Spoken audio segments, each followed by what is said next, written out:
शिखा एक बार फिर स्वागत करती हूँ आपका हमारी महिलाओं के लिए खास प्रोग्राम संगिनी स्वस्थ भी सुंदर भी में। दोस्तों, पिछली बार हमने आपसे बात की थी ब्रेस्ट कैंसर के लक्षणों के बारे में और साथ ही साथ बताया था आपको किस तरह हम घर बैठे बैठे इसके लक्षणों के बारे में पता लगा सकते हैं। और आज हम आपको बताएंगे कि आयुर्वेद में ब्रेस्ट कैंसर का इलाज किस प्रकार से संभव है। इस बारे में बात करने के लिए हमारे बीच मौजूद हैं लावण्य आयुर्वेदिक हॉस्पिटल के चेयरपर्सन श्री अशोक श्रीवास्तव जी।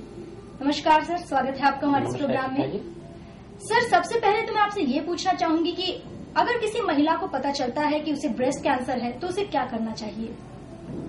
देखिए, अगर किसी महिला को जैसा कि प्रेजेंटेशन में बताया गया किस तरीके के लक्षण कैंसर के कारण हो सकते हैं, तो इसमें समय का फैक्टर बहुत ही इम्पोर्टेंट है कि जैसे ही इस तरीके की कुछ लक्षण पता चले वैसे ही हम उसकी डिटेल डायग्नोसिस कराएं। पहला काम ये कोई जरूरी नहीं कि ये लक्षण है तो ये पूरी तरीके से ये उसकी संभावना को बता रहे हैं, लेकिन वो संभावना हो भी सकता है और साथ में नहीं भी हो सकता है। लेकिन उस संभावना की 1% को इग्नोर करना वही डेंजरस होता है। इसलिए जरा भी संभावना हो इस तरीके के लक्षण जैसा कि बताया गया, आप स्वयं जांच करिए और जांच करने के बाद जरा भी संभावना लगे तो आप वक्त को कतई मत खोइए और फौरन आप उसका डिटेल डायग्नोसिस कराइए। और डिटेल डायग्नोसिस कराने के बाद उसका संपूर्ण इलाज, पूरी तरीके से जड़ से इलाज संभव है, उसका फिर हमारे यहाँ आयुर्वेद में डिटेल आयुर्वेद के हिसाब से, आयुर्वेद में जो उसकी डायग्नोसिस बनती है तो वो उसके कारण का पता किया जाता है। जो कारण होते हैं किसी भी रोग का आयुर्वेद के हिसाब से, जैसे दोष, धातु, श्रोत, अग्नि, मल, यही किसी भी रोग के रूट कारण होते हैं। तो जब तक हम किसी रोग का रूट कारण को नहीं जानेंगे तब तक हम उसकी सही दिशा में यानी कि जड़ से इलाज नहीं कर सकते हैं। या तो उसकी दिशा भटक जाएगी और या तो जो इलाज होगा वो सतही इलाज होगा। तो इसलिए उसका आयुर्वेद के हिसाब से उसकी पूरी डिटेल डायग्नोसिस जरूरी है, एक बात। फिर इसके बाद आयुर्वेद के द्वारा जो डायग्नोसिस होती है वो तो डायग्नोसिस होती है उसके कारण का, लेकिन जो वो रोग रूप क्या लिया है, कितनी बड़ी गांठ है, गांठ में सड़ान है कि नहीं है, ये सारी बातें की डिटेल जो डायग्नोसिस होती है वो हमारे एलोपैथी की जो डायग्नोसिस पद्धति है उसके द्वारा होती है। उनके द्वारा उसका डिटेल डायग्नोसिस करनी चाहिए। और फिर जो है हमारे यहाँ जो किया जाता है, दोनों डायग्नोसिस को एक दूसरे से मिलाया जाता है, कैलिब्रेट कराया जाता है। और कैलिब्रेट कराने के बाद रूट काज को जाना जाता है और उसके रूप को जाना जाता है और फिर चिकित्सा की जाती है। और चिकित्सा करने के बाद ये देखा जाता है कि उसका जो रूप है उसमें किस तरह से परिवर्तन आ रहा है। इसको हम एलोपैथी की जांचों के द्वारा हम रेगुलर जांच कराते हैं और उसके बाद जो जैसे जैसे वो खत्म हो जाता है उस पैरामीटर की स्टडी हम करते जाते हैं जब तक कि वो जड़ से नहीं खत्म हो जाती। सर, ये मेमोग्राफी क्या है, इसके बारे में हम कुछ बताएं। मेमोग्राफी का मतलब है जो हमारे जो एक्चुअली जो स्तन होता है वो दुग्ध की ग्रंथियों का एक झुंड होता है। उसके इंटरनल उसमें जो है दुग्ध की ग्रंथि होती है। उस जो कैंसर होता है यानी कैंसरस कोई उभार होता है तो वो जो है उसी ग्रंथि में होता है बेसिकली। तो मेमोग्राफी के द्वारा उसकी जो डायग्नोसिस का एक तरीका है मेमोग्राफी के द्वारा जो हमारे जो दुग्ध का एक ग्रंथि है उसके अंदर किस तरीके का क्या परिवर्तन आया उसका हम जांच करते हैं। ये आयुर्वेदिक चिकित्सा का मेथड है और इसके द्वारा हम सुनिश्चित करते हैं उसकी ग्रोथ की पोजीशन को। सर, अक्सर हमें ये देखने को मिलता है कि रेडियोथेरेपी और कीमोथेरेपी कराने के बावजूद कैंसर एक बार फिर से उभर के सामने आ जाता है। ऐसा होता क्यों है? देखिए शिखा जी, एलोपैथ में जो कैंसर का ट्रीटमेंट है, 3 ट्रीटमेंट है: ऑपरेशन, रेडिएशन और कीमोथेरेपी। ऑपरेशन जो है, अगर जो कोई ग्रोथ हो गया है, गिल्टी हो गई है, ग्रोथ हो गया है, उसको काट करके निकाल दिया जाता है। तो काट के निकाल देने से जो बढ़ा हुआ ग्रोथ है वो तो खत्म हो जाता है, लेकिन जो कैंसर बनने की प्रक्रिया है वो प्रक्रिया जारी रहती है। तो जब तक वो प्रक्रिया नहीं रुकेगी, सेल के अंदर जो कैंसरस टेंडेंसी हो गई है वो टेंडेंसी नहीं रुकेगी, तब तक अगर एक भी सेल बच गया है तो वो लाखों सेल में फैल जाता है, दोबारा डेवलप कर लेता है, क्योंकि कैंसर का मतलब ही है uncontrol multiplication of the cell. तो वो प्रक्रिया अगर जारी रहेगी तो आप बार बार ऑपरेट करते रहिए, बार बार वो बढ़ता रहेगा। इसीलिए ऑपरेशन के बाद आधुनिक चिकित्सा में रेडिएशन के द्वारा, रेडिएशन क्या है? रेडिएशन है एक जलाने की प्रक्रिया, कोबाल्ट रेज और एक्स रेज के द्वारा। इसका प्रयोग करके हम जो सेल्स है, जो बचे हुए सेल हो गए ऑपरेशन के बाद, उनको हम जलाने की प्रक्रिया करते हैं रेडिएशन के द्वारा। अब ये प्रक्रिया करने में एक एक सेल का खत्म हो जाना, एक भी सेल न बचे, ये बड़ा ही दुरूह काम होता है। और अगर एक सेल भी बचा हुआ है तो फिर वो लाखों सेल में परिवर्तित हो जाता है। और होता क्या है कि जब हम रेडिएशन करते हैं तो रेडिएशन में हमें ये तो मालूम नहीं कि यही पर्टिकुलर सेल कैंसरस सेल है, तो हम पूरे उसके पूरा जो अंग है उस अंग के चारों तरफ रेडिएशन करते हैं और लगातार करते हैं। तो ये जलाने की प्रक्रिया में वो जो सेल, वही सेल केवल कैंसरस सेल ही तो जला नहीं, उसके साथ में जो और हमारे असंस्थान है, अंग है, जो और अच्छे नॉर्मल सेल हैं, वो भी जल जाते हैं। अब जरा सोचिए कि अब अगर कोई चीज, कोई भी सेल अगर जल गया है तो निश्चित रूप से वो एक नॉर्मल एफिशिएंसी तो उसकी रहेगी, वो एक कमजोर सेल हो गया, जला हुआ सेल हो गया, अधमरा सेल हो गया। तो जो ऐसे सेल्स होते हैं, किसी भी कमजोर सेल के ऊपर, तो किसी भी कमजोर सेल के कैंसरस सेल में परिवर्तित होने की संभावना सबसे ज्यादा बढ़ जाती है। दूसरी बात, जो एक्स रेज है, कोबाल्ट रेज है, they are not user friendly with your body. उनके लॉन्ग टर्म के बहुत सारे नुकसान होते हैं जो शरीर के वे एक घाट सा कर देते हैं, एक डैमेज कर देते हैं, और वो डैमेज दूसरे रोगों के भी रूप में हार्ट को प्रभावित करके, किडनी को प्रभावित करके, आपके शरीर के और अंगों को प्रभावित करके एक दूसरे रोग के रूप में भी आते हैं। तीसरा जो तरीका है कीमो का, ये जो कीमो है, कीमो का मतलब है कुछ बहुत ही डेंजरस टाइप के केमिकल्स, इन केमिकल का प्रयोग किया जाता है मल्टीप्लिकेशन ऑफ द सेल की प्रक्रिया को खत्म करने के लिए। अब मल्टीप्लिकेशन ऑफ द जो सेल की प्रक्रिया है, इसके दो तरीके हैं।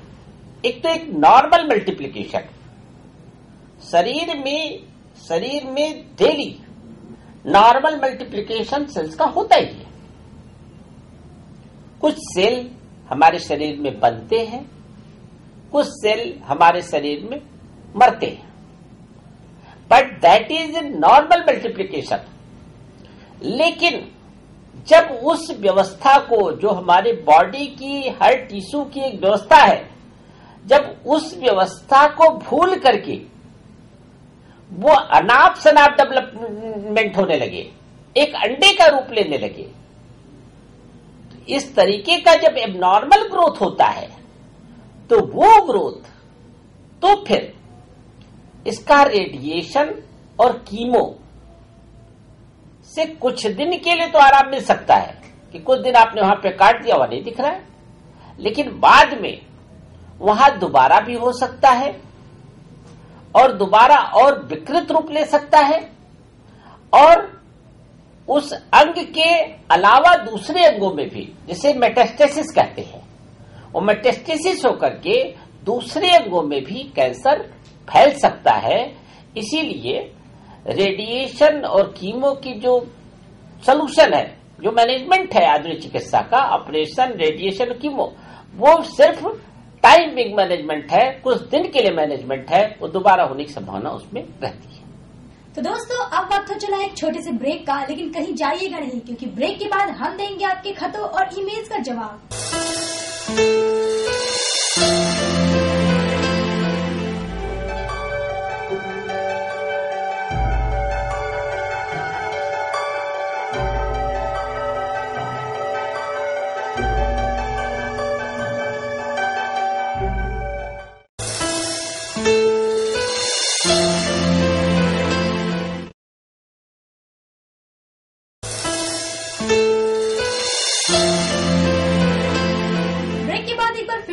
आपका महिलाओं के लिए खास कार्यक्रम संगिनी स्वस्थ भी सुंदर भी में। सर, हमारे पास सबसे पहला जो खत आया है वो है श्री रंजना जी का। इनका कहना है कि कुछ महीनों से इनके स्तन में एक गांठ सी नजर आ रही है, जिसको दबाने पर किसी भी प्रकार का दर्द नहीं महसूस होता। तो क्या ये कैंसर है? देखिए, अगर कोई गांठ दबाने पे उसमें किसी तरीके का पेन नहीं है, तो ऐसे गांठ कैंसरस हो सकते हैं, ऐसी संभावना होती है और इसे कतई इग्नोर नहीं करना चाहिए।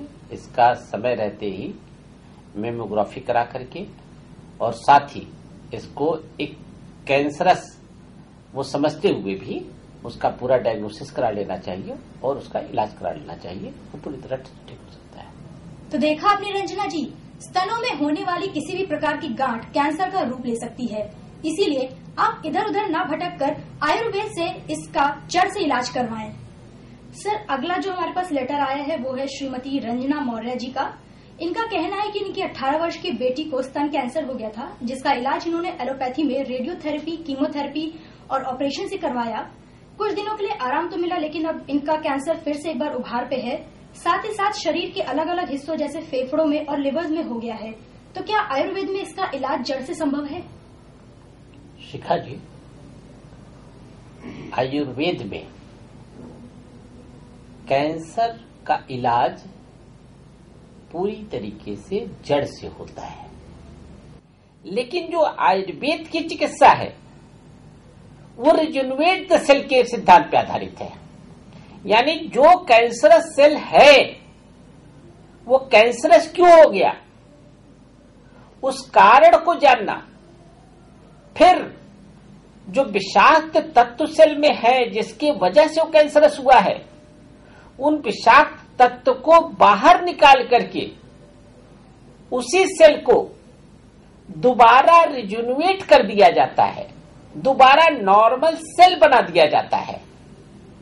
इसलिए आयुर्वेद में जो कैंसर होता है वो उसकी जड़ से चिकित्सा हो जाती है और वो जड़ से खत्म हो जाता है। देखिए, यही एक दुर्भाग्य है कि ये जानते हुए भी कि एलोपैथ में जितना भी तरीका है, ऑपरेशन करने के बाद कैंसरस सेल का मल्टीप्लिकेशन और तेजी से हो जाता है, ये सारे लोग जानते हैं। इसीलिए उसके लिए रेडिएशन किया जाता है, कीमो किया जाता है कि उसको रेडिएशन के द्वारा जो भी बच्चा उसको जला दिया जाए, नहीं तो ये दोबारा और तेजी से फैल जाएगा।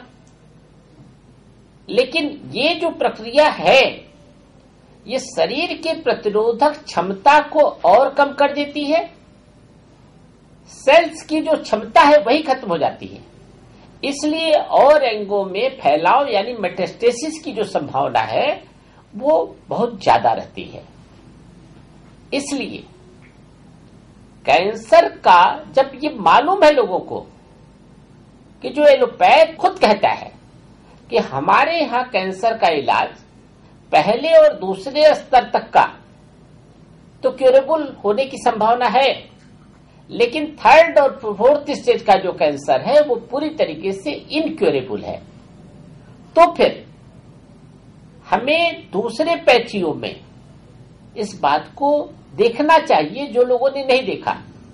वजह यह है कि अभी भी किसी को यह विश्वास नहीं है कि कैंसर जैसे बड़े रोग का आयुर्वेद में एकदम जड़ से खत्म हो जाएगा।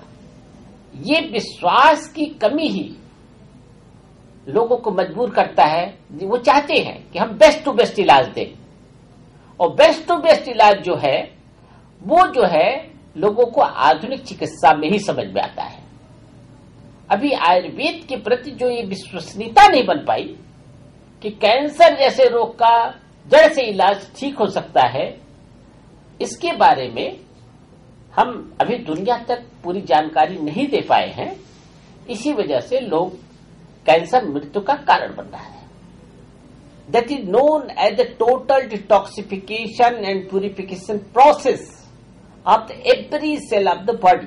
शरीर के एक एक सेल की विषाक्तता को निकाल करके बाहर करके फिर सेल को रिजेनरेट करने का ये एक तरीका हमारे विद्वानों ने, हमारे आयुर्वेद के विद्वानों ने ढूंढ निकाली थी, जिसे हमारे यहां पंचकर्म विधा के रूप में जाना जाता है। और उसके बाद शरीर जो है, जो हमारे सेल्स है, उन सेल्स में सेल्स का जो निर्माण होता है वो डिफरेंट टाइप ऑफ तत्वों के द्वारा होता है, एलिमेंट्स के द्वारा होता है। ऐसा कि जो वैज्ञानिक लोग जब एनालिसिस करते हैं किसी सेल का तो बताते हैं कि इसमें इतना पोटेशियम है, इसमें इतना सोडियम है, इसमें ये मेटल इतना है, इसमें ये मेटल इतना है। जब उसका वो एलिमेंट लेवल पे उसका जो है डिकम्पोजिशन करते हैं, एनालिसिस करते हैं, तो उनको जो है वो जो डेफिशिएंसी सेल के अंदर हो गई है, उस डेफिशिएंसी को हमारे यहां भस्मों की चिकित्सा, जिसे कि आज नैनो टेक्नोलॉजी के रूप में लोग जानने लगे हैं, कि जो कोई भी चीज है उसको जब हम माइक्रो साइज में लेके जाते हैं, क्योंकि वो चीज तभी संभव है जब वो माइक्रो साइज में हो, माइक्रो टू माइक्रो साइज में हो, जो आज नैनो टेक्नोलॉजी के रूप में आधुनिक चिकित्सा लोग स्वीकार करने लगे हैं।